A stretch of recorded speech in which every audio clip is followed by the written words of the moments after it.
Minister, I think I applaud Singapore's approach in taking a calm, sensible approach to the problems. But one of the things that causes me great concern is I think there have definitely been very constructive sounds coming out of our MFA. And after the meeting on the 8th, I think with Minister Saifuddin, there was a commitment to de-escalate. Yet less than 2 days after that, 5 vessels came into our waters. Shortly after that, the Johor Menteri Besar came in.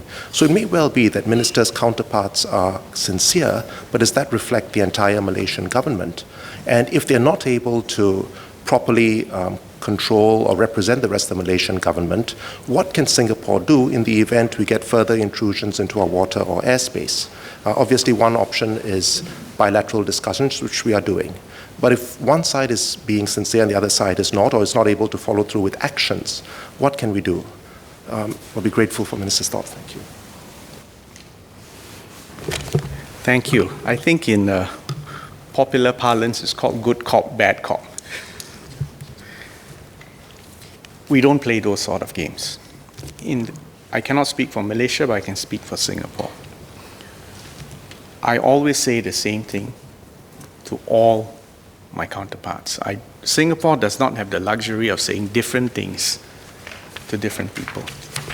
In any case, we believe it is this reputation for consistency, constancy, that adds to our reputation for reliability and integrity. So that's the way we deal.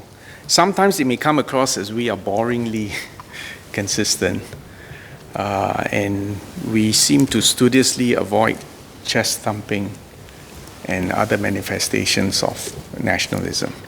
But I would submit that this is the appropriate posture for a small, tiny nation state like Singapore. Not that we are passive, not that we give in, but consistency.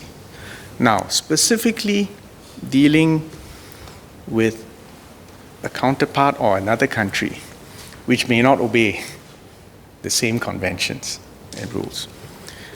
In the case of the recent intrusion by the Johor Menteri Besar, in fact, he did that the day after the bilateral meeting with Foreign Minister Saifuddin. And as I said just now, completely against the spirit of the meeting and against the spirit of the agreements. Could we just let it pass in the name of, well, we just had a successful meeting, we're getting along, let's not sour them? No, the answer is we cannot just let it pass. We had to take action. That's why we had to postpone the meeting. So my point is, do not take Singapore's consistency, and some would say even predictability, for granted.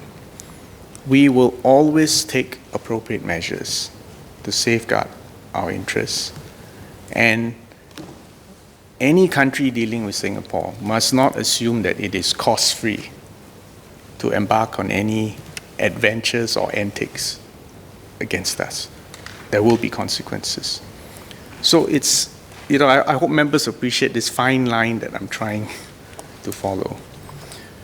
To be resolute, but to be calm, to quietly but clearly protect our interests. And it doesn't mean we do not have sharp elbows. And sometimes we have to do it, we will do so. But again, as I said, it's still early days, so let's see how this evolves. The other point I would make, especially for younger Singaporeans, is that the nature of the relationship between Malaysia and Singapore will always be unique and special. And we must never be surprised, both at the upside and the downside. It is, in psychological parlance, what you will call an emotionally labile relationship. We must not be caught surprised or flat-footed about it.